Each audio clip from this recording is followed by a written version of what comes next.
don't think, to anyone. I mean, that in any company that has a standard that they have to live by, that's what they do. But I do recall one gay couple, two men, and they were probably in their late 20s. They looked so happy. They had this like engagement photo, and it was this love story, and it was really difficult actually to take that story off the wall. I think at that point I had come to realize that these love stories are real, and they need to be told. But we had to take it down and toss it aside. We whittled 140 stories down to about 16. Actually, there was about 24. But after we had to contact the bishop of their ward and make sure that they were worthy. And if they weren't, if they had acted on this, they were taken out. Their story was cut. And this was a struggle for some of us because telling the stories of only worthy people tends to paint a picture of perfection and sets an incredibly unrealistic expectation, especially for those who made it on the site. In fact, I think out of the 16 stories, I believe there are only 4 left on the website today. And out of those 4, only 2 are stories of people who are actually gay. The other 2 are parents of gay children. So, and I remember when I got the call from someone who's working on the project now. They're coming up with a new version soon. And they're like, well, we want to just know if you want to keep your story on the website. I was like, you really want to ask? Like, I'm pretty sure I know what you're going to do with this story. So I said, yes, you have my permission to take it down. But this does bring into question, the ethics involved in storytelling. It didn't feel right at the time to take those stories off the wall, and in a way it feels dehumanizing today to erase those stories. But I guess from the perspective, it's easier to just take down stories when people stray than to update their story and their journey, and so, as the moderator, I have to keep you on your time track. Okay. You have I about have a minute 2 left. things. Perfect. I'm just going to tell you really quickly what I've learned. One, as I go through my own selection process, I've learned to broaden my search. 2, take everyone's story with a grain of salt because it can evolve over time. And 3, show empathy to those who are willing to put themselves out there, just as you said earlier. But in all, I'm glad and I'm grateful for all the stories that have influenced my life over time, and I will continue to do so. That's why I'm here. Thanks.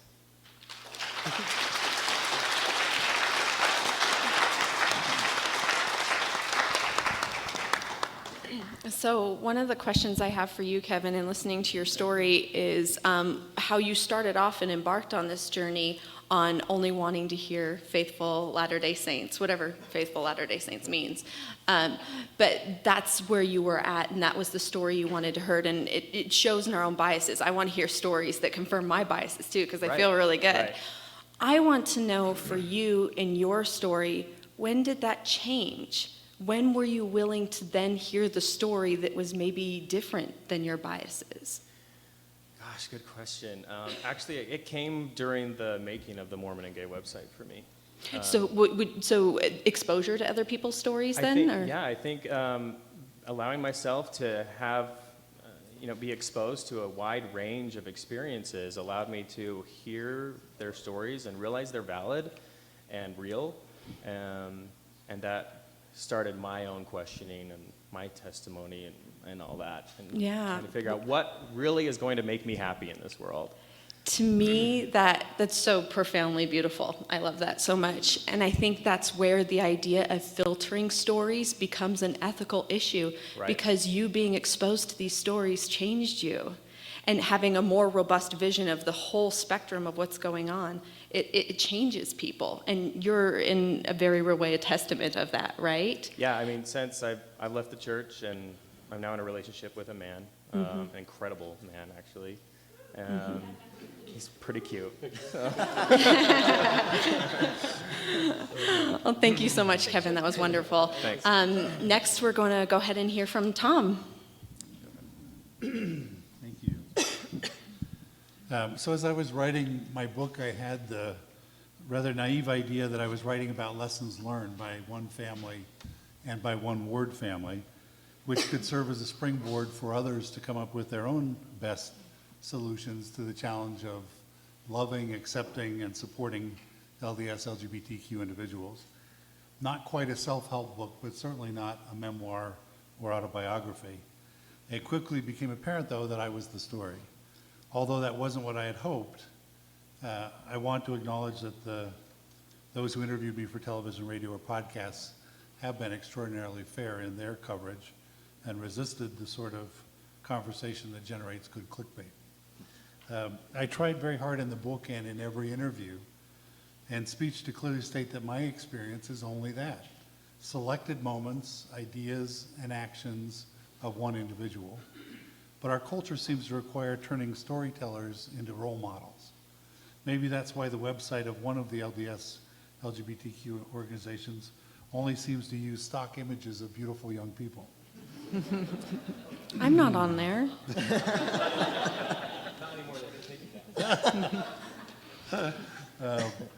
My first observation from my experience is that a community that worships Jesus Christ should understand better than others that there is only one role model for perfection.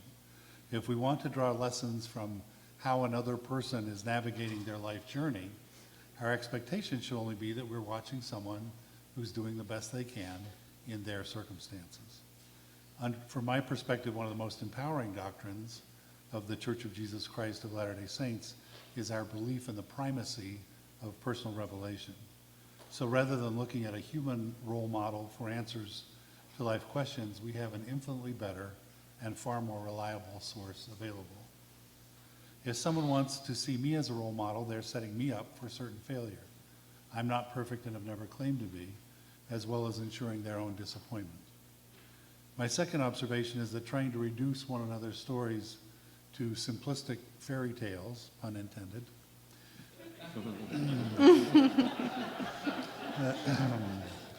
eliminates any real understanding and empathy. The simplistic story of my journey is that I left the church because I was gay. I had a long-term relationship with another man that I abandoned in order to rejoin the church. That simplicity renders my story safe for many and makes it unsafe and triggering for many, and it isn't true.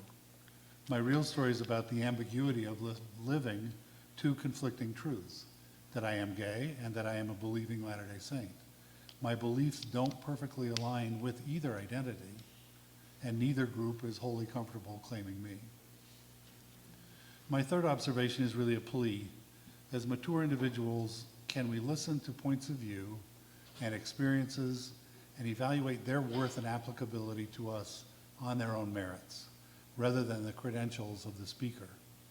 It seems to me that we could gain much more valuable insight if we would open our minds to all good ideas, regardless of the source. To be more specific, one audience demands the credential of a currently valid temple recommend before listening.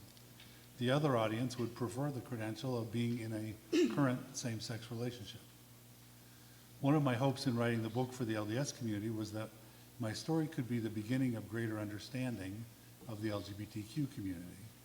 That after opening their hearts to my parents and to my ward family, their hearts would then be available to the stories of those currently married to a same-sex partner trying to raise a family in or out of the church, or the stories of my trans brothers, and finally, our arms. My final observation is really a summary of the points I've already raised. Because we want to turn story sharers into role models, because we prefer parables to real and messy life, and because we focus on credentials rather than ideas, in order to gain credibility, one who shares their story with a broader audience may be confronted with the requirement to sacrifice all personal privacy. It might be easier to understand my point if I share an example. The first month after the release of the book was an especially hectic time of doing interviews for broadcast outlets and podcasts. It seemed to me at the time that all those conversations, the topic the interviewers most wanted to explore was why my relationship with my partner had ended. Can I ask you to think about that for just a moment? Would you ask someone you were just beginning to know to tell you all the ins and outs of their breakup? what I had hoped would be my message, my parents and my families and my ward family's willingness to open their hearts and minds to someone whose life was different than theirs, instead turned into the Broken Heart Tour, where I felt like I had to expose my private heartache every day in order to have credibility to share a message. I'm willing to believe that I could have refused to answer those questions, but my sense is it would have seemed I was trying to hide something inconvenient. And having said all that, I hear the words in my head of Saint Brene Brown, that courageous vulnerability is the key to an authentic, purposeful, and happy life. So I recognize that at least on some level, doing the Broken Heart Tour was my gift to those who wanted to gain greater understanding. And it was my gift to myself to be able to let go of some of my fears about not being enough. In summary, I'm grateful to have had the experience. I believe good has come from sharing my family's story. I recognize that there are some people in both communities who are unwilling to hear such a story, and that's fine. I realize there's also a constant cost-benefit trade-off. Does the benefit to other families of hearing a way to love outweigh the cost of being the messenger? And far more importantly, does the benefit of opening some hearts and minds within the church outweigh the potential deepening in the hearts of my LGBTQ brothers and sisters, the feeling that they are not enough because their journey does not look like mine? I'm appreciative for those who've been willing to hear a message of perfect love from an imperfect messenger. And I'm especially grateful to my gay and trans and queer brothers and sisters who've been willing to allow and even support a story unlike their own, simply because all stories matter and have value. Thank you.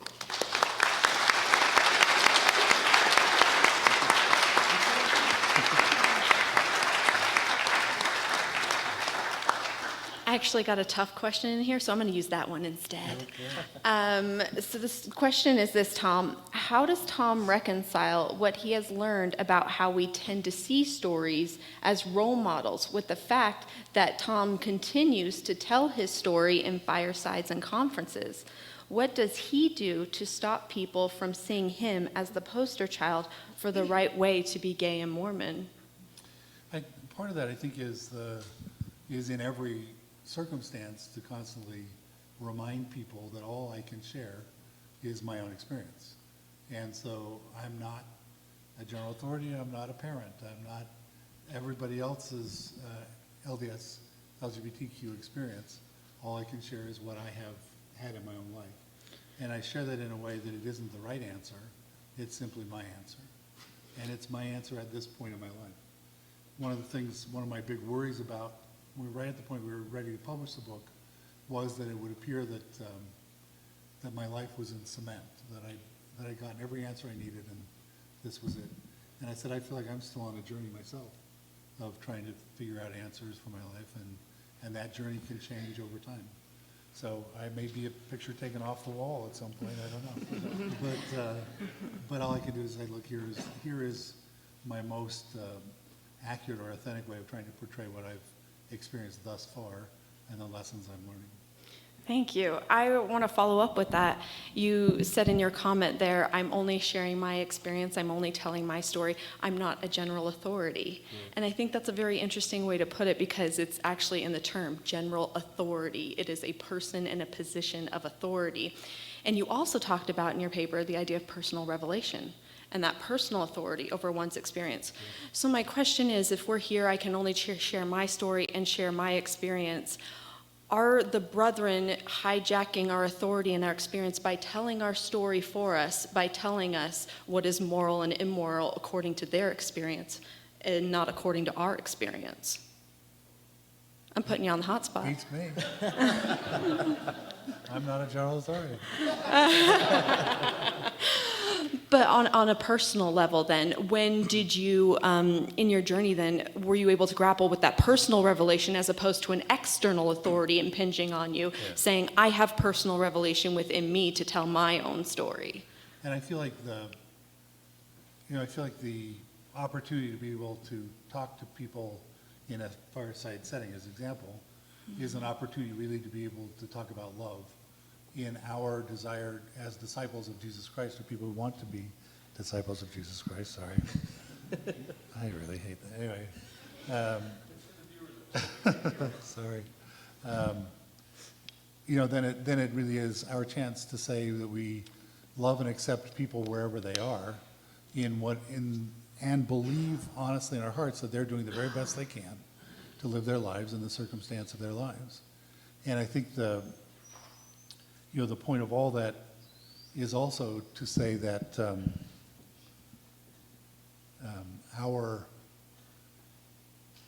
the people worry, and the question always comes up about when does acceptance become condoning?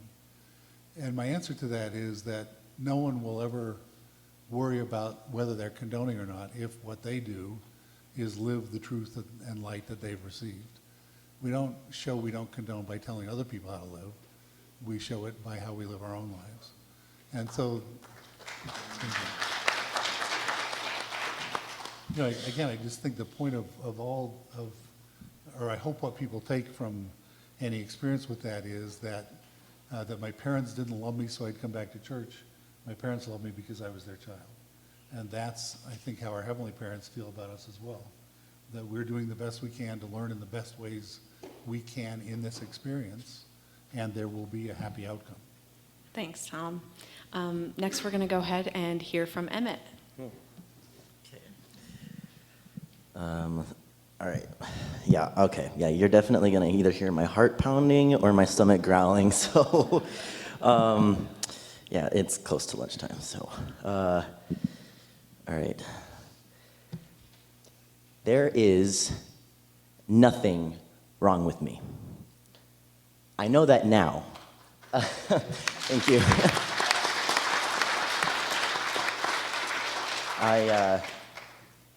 I know that now, but I didn't always feel this way. From a very young age, I knew I was different. I knew I was a boy in a girl's body, and I was depressed and suicidal for years because I felt very strongly that God did not love me and that I was a mistake. I didn't believe there was hope for me. How could I? I didn't know there were other people who felt the way I did, not until I was in my early 20s. And for this reason, I've decided to share my journey with the world. Because there are young trans boys out there who need to see that they can live their life to the fullest as a trans man. And they can do it in or out of the LDS Church. This topic of trafficking in stories is very relatable for me because my personal story has been shared in an effort to educate the cisgender Mormon community. And for the most part, it has been a positive experience for me. We have to consider the effect, though, that occurs on those who do share their stories. It is scary to be open and vulnerable, especially when someone is just coming out. Yes, their story may be different and inspirational and a story that we want shared so that people can see we exist and that we can exist outside of the stereotypes commonly placed on us. But we must also consider the timing and the consequences, both good and bad, that will come from that. Publicity can be a great thing. I remember when my story came out, I received so much support from the LGBTQ+ community, but also from outside of the community as well. However, there is always opposition. And with the support, there also came the verbal attacks, the hateful messages and comments, and I learned that too much publicity can have a negative effect. I have become very vulnerable through coming out and sharing private aspects of my journey with the world. But the way I share my story is not indicative of how other queer folks should or need to share their stories. It is just one way. Some people share all of the intimate details of their lives with the public. Others are very private and don't share much at all. And all of that is fine because it's our decision to choose how much and what we want to share. Just because someone is being open does not mean that they are required to divulge everything. Of course, there are things that are just too intimate for the whole world to hear, and our privacy should be respected. In my experience, I have been asked pretty much every single question out there regarding my gender identity and sexual orientation. From how early did I know I was trans to if I ever plan on having bottom surgery. I understand that people are curious, The non-wizard folk, as I like to call them, tend to be fascinated by people who are different. But if someone asks me about my genitals, I usually respond with, okay, if you think it's fine and normal to ask me about my private parts, I'm going to ask you about yours. That usually stops the conversation. Usually, yes. I don't really understand why people forget about boundaries when a person says that they're transgender. But I try to remind them that it's really not appropriate to ask anyone what's in their pants. When a story is shared in this very specific community, the LDS LGBTQ plus community, the ones that seem to get the most attention often have a common theme. A person who identifies with the LGBTQ plus community and is still a believing and or faithful member of the Church of Jesus Christ of Latter-day Saints. It's inspirational, it's brave, it's heart and gut-wrenching, it's different, and it's rare. Stories like these are shared in an effort to show or prove that yes, you can be LGBTQ plus and Mormon. I happened to fit this mold, and so people started asking me to share my story, and soon my story was being shared with people around the world. See, here is a faithful young transgender man who is a Mormon. It is possible. But what happens when that faithful young transgender man wants to make a change? What happens when through his journey he starts to feel differently about his faith?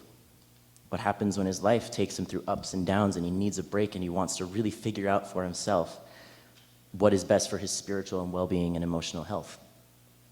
Suddenly his story is no longer as thrilling to those outside of the church. He's no longer as inspirational to those inside the church. How many people who've had their stories shared and sensationalized have wanted to pursue something different, but haven't because of the pressure they feel to keep up appearances? How many people have put their mental health on the back burner because they felt they needed to always appear strong for those who are following their journey? I was the poster boy for Mormon trans men for a while. And even when my comfort level started to shift within the church, I kept up appearances because I wanted to still be able to provide hope for other trans men who wanted to stay active. I also didn't want to be another statistic, another member of the LGBT Mormon community who left. I did put my mental health on the back burner for a while because it was more important for me to stay the version of myself that people liked the most toward the beginning of my transition. So I went to church even when I didn't want to. Even when I knew people were going to talk about me behind my back because they knew. I was uncomfortable for a long time, and because I thought I had something to prove. And I didn't want to be perceived as a hypocrite or as weak if I showed my true feelings to my community and to those following my story. I think it's important to the larger community that the larger community helps to create an environment where people feel safe changing paths throughout their journey. I say this, and yet I am not entirely sure how this can be done. There is a problem when people's stories are shared in a way that says, this is the right way to be trans in the church. Or this is the only way to be gay or lesbian or bisexual in the church. This is the best way. There is no right or wrong way to transition. There is no right or wrong way to be a member of the church. It is all a journey, and everyone has a right to their own story and their own path. We may see someone's journey as not being quite right or think to ourselves, I wouldn't go about it that way. I think there's something within us that wants everything in this world to fit our own ideas of what the world should be or how a person should live their life. I think we are often impatient with others' journeys because we think we could do it better. But we must realize that everyone has a battle going on in their mind and everyone copes differently, and we're all doing the best that we can. I think that once our stories are shared, it is very common for it to take on a life of its own. People start to spin it in all these different directions, and sometimes it can feel like it's not even our story that we're listening to anymore. I say this because I have seen time and time again people share their story. It gets blown up and shared and sometimes twisted in either a more positive or negative way than it is in reality.